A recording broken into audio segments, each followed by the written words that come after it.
Hello friends, അപ്പോൾ ഈ കുറേ നാളത്തെ ഒരു കാത്തിരിപ്പിന് ശേഷം ഒരു വള്ളം നമ്മൾ വാങ്ങിച്ചിരിക്കുകയാണ്. കാരണം നമുക്ക് മീൻ പിടിക്കാനും വലയിടാനൊക്കെ പോകണമെങ്കിൽ ഒരു വള്ളം അത്യാവശ്യമാണ്. കാര്യം വള്ളത്തിലാകുമ്പോൾ നമുക്ക് എവിടെ വേണമെങ്കിലും ചെറിയ തോടുകളിലും ഇല്ലെങ്കിൽ പാടത്തൊക്കെ ആണെങ്കിലും എവിടെ വേണമെങ്കിലും പോയി മീൻ പിടിക്കാൻ പറ്റും. അപ്പോൾ ഇപ്പം മഴയുടെ ഒക്കെ സമയമായിരുന്നു, അതുകൊണ്ട് തന്നെ നമുക്ക് അവിടെ എല്ലാം നല്ല വെള്ളപ്പൊക്കമൊക്കെ ഉണ്ടായി. വെള്ളപ്പൊക്കം ഉണ്ടെങ്കിൽ നമുക്ക് ഒരു വള്ളം ഉണ്ടെങ്കിൽ നമ്മുടെ കാര്യങ്ങളൊക്കെ ഭയങ്കര യൂസ്ഫുൾ ആയിരിക്കും.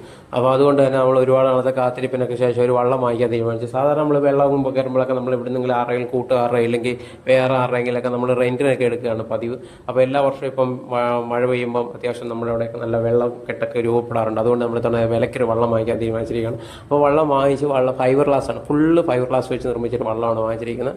ഈ വള്ളത്തിന് 4 പേരാണ് കപ്പാസിറ്റി അവർ പറയുന്നത്.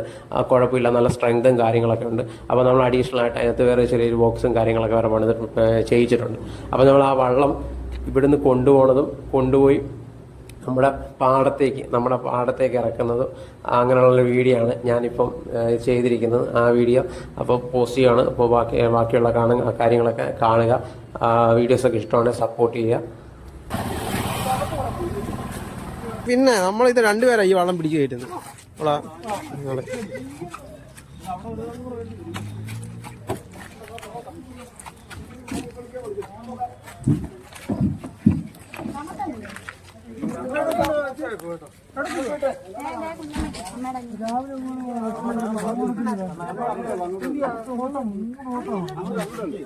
എന്നിട്ട് ഇങ്ങോട്ട് കമത്ത് എടാ, ഇവിടെ താങ്ങിക്കൊടു.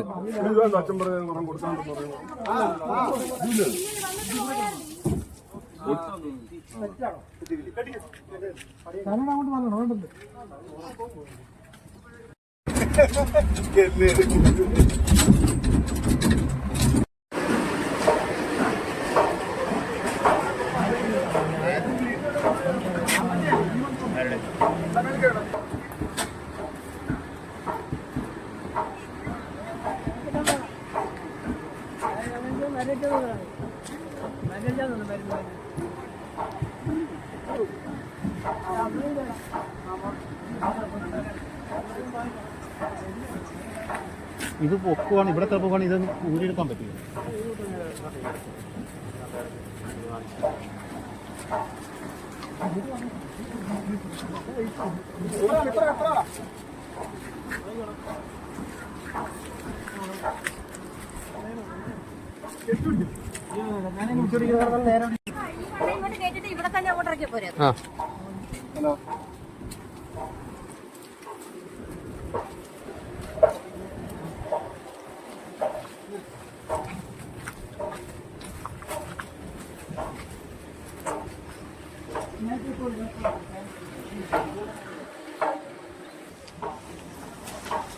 ഞാൻ കൊച്ചിനോട് പറയാം കയറിത്തോഴേ.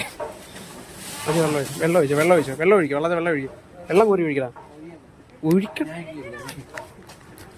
വെള്ളം കോരി വെച്ചടാ. വെള്ളം കോരി ഒഴിക്കടാ. എങ്ങനെ